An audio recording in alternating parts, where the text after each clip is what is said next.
U.S. Supreme Court, of course, has ruled that the United States government needs to facilitate the return of the Maryland man mistakenly deported, Kilmar Armando Garcia, being held inside El Salvador's mega prison. However, inside the Oval Office today, in a meeting with President Donald Trump, El Salvador's president, Nayib Bukele shut that down immediately. Said it's not going to happen, this man's return. Bukele called the suggestion of Abrego Garcia's return to the US preposterous.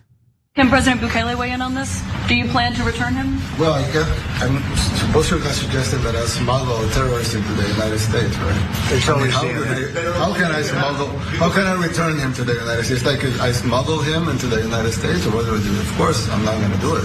It's like, the question is preposterous. How can I smuggle a terrorist into the United States? I don't have the power to return him to the United States.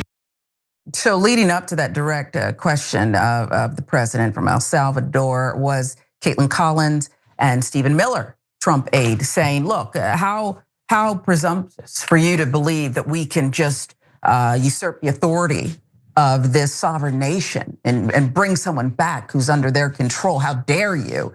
And then Caitlin Collins, CNN, asked the question directly of the president, well, will you return him to the United States? And so you heard the answer there. Now, attorneys with the Department of Justice filed their brief on Sunday. They argued that a federal court has no authority to direct President Donald Trump or his administration in bringing home wrongly deported Maryland man Kilmar Armando Garcia, and should reject a request filed on his behalf by attorneys last week. Mediate with the reporting here. The court should deny plaintiffs' requests for further relief. The brief filed by the administration reads, the relief sought by plaintiffs is inconsistent with the Supreme Court's instruction requiring this court to respect the president's Article 2 authority to manage foreign policy. Now, the filing came after lawyers for Abrego Garcia and his family asked the court to compel Trump and the federal government to take steps to bring him back to the United States. Abrego Garcia, citizen of El Salvador, was deported there by mistake. The administration admits that, an administrative error, having legal permission to live in the US, where he spent the last 14 years alongside his wife, 3 children. All of them are US citizens. State Department official Michael Kozak filed an update on Abrego Garcia's status on Saturday, indicating, quote, well, he is alive, secure in that facility. He is detained pursuant to the sovereign domestic authority of El Salvador. So not exactly, proof of life. You just got to take what they say. I mean, that's what he's telling the court, the Trump administration. That's as far as they'll go from what we hear.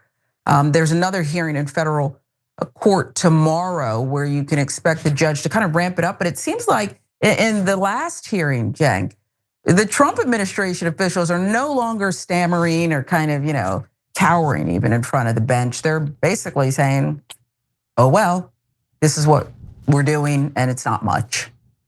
Yeah, maybe we shouldn't send people to a foreign prison if we can't get them back. And maybe we shouldn't send them there without checking with the courts first to see if they're the right people or not. That's what we in America call a due process.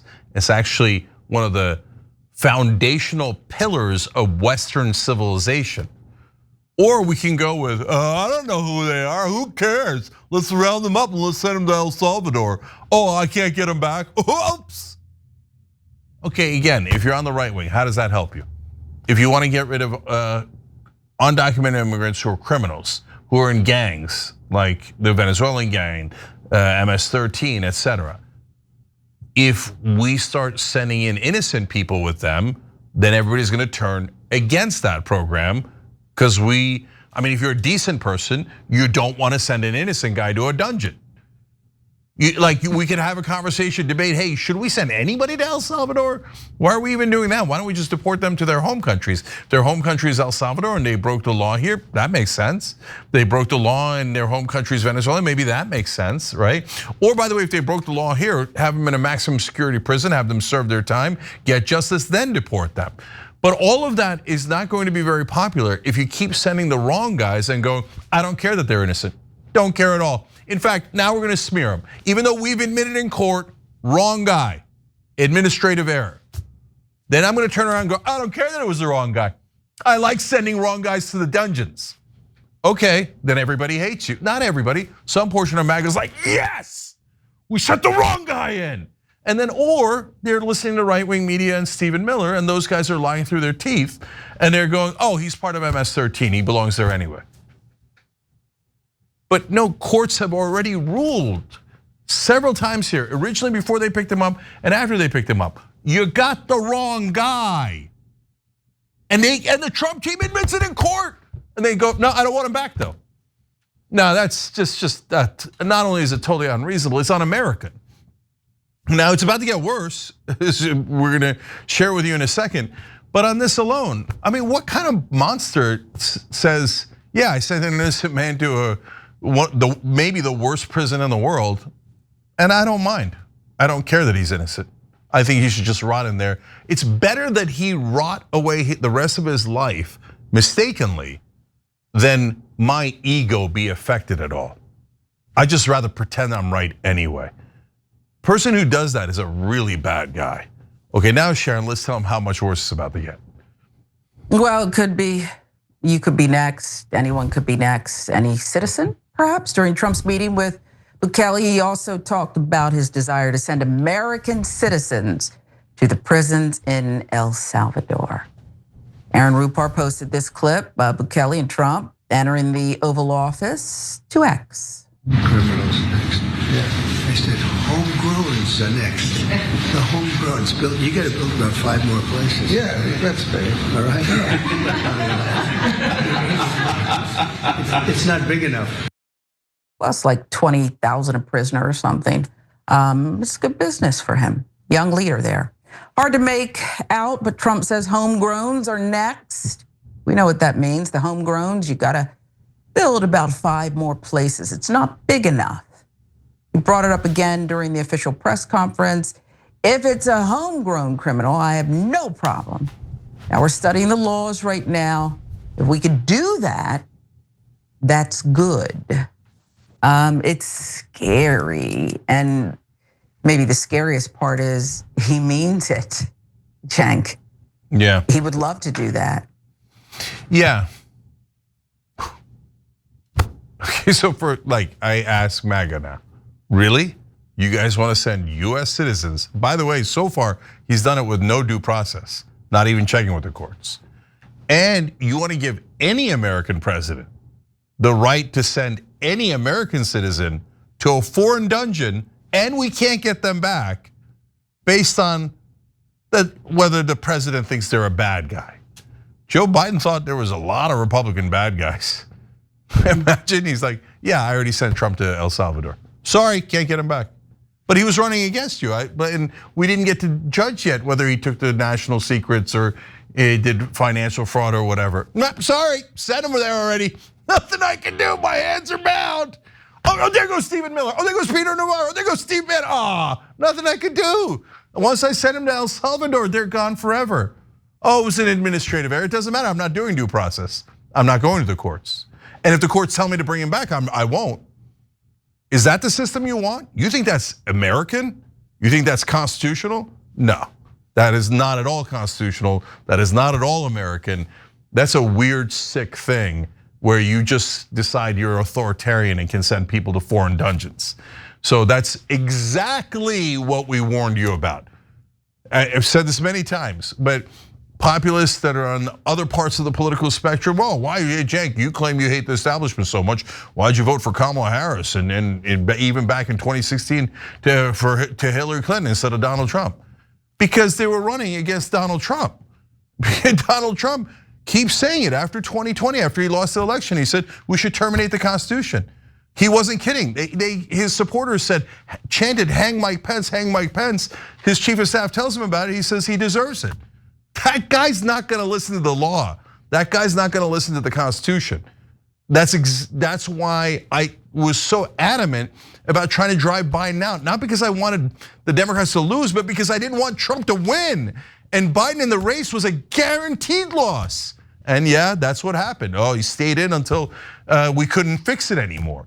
So look, if you're a right winger and you thought it was all just fun and games and he wasn't really gonna violate the Constitution, that even though he says terminate the Constitution, even though he's done all these unconstitutional things, even though he clearly tried to stay in office after he lost, you thought, no, secretly he loves the Constitution and loves democracy. He doesn't. He only cares about power.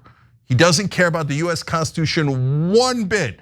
And by the way, I don't know who those jackass people in the White House were, reporters or staffers. He's like, yeah, maybe we send the homegrowns to your dungeon, right? Send some US citizens to your dungeon. They're like, that's so funny. Who the hell are you? Why is that funny? So, and then last thing is this Kafkaesque thing that the president of El Salvador said, where he's like, no, I cannot send them back to you. What do you want me to smuggle in terrorists? Really, there's nothing the US or El Salvador can do to send one person from El Salvador to America. Can't happen. They haven't invented planes. They don't know. How could they possibly do it? Okay, so here, one of our members on TYT.com, Joseph Yakim, wrote in, cut the money to El Salvador and the president will return him fast. Exactly right. Like, do we have ways of incentivizing certain countries to do things? Yeah, like when we gave the president of El Salvador $6 million to take in these prisoners. If we said, hey, you know what? Well, that's okay, we're not gonna give you the $6 million. He's on a plane within an hour. Okay, the idea of, oh, there's nothing either leader could do, it's just absurd. Please don't tell me that you believe that. Yeah. So Sharon, at the end of the day, look, I don't know if, to what degree his voters will turn on him and what percentage of his voters will turn on him if he tries this on American citizens. But if that doesn't do it, and he actually starts sending Americans to El Salvador and says, that's it, I'm not gonna ask the courts, I'm just starting to send people I don't like who are US citizens to El Salvador, and I'm never going to bring them back. Yeah, I think his popularity will fall to 12%, but I hope I'm right. But that's mental. I mean, if you're defending that, you just don't believe in this country. Every time you ring the bell below, an angel gets his wings. Totally not true, but it does keep you updated on our live shows.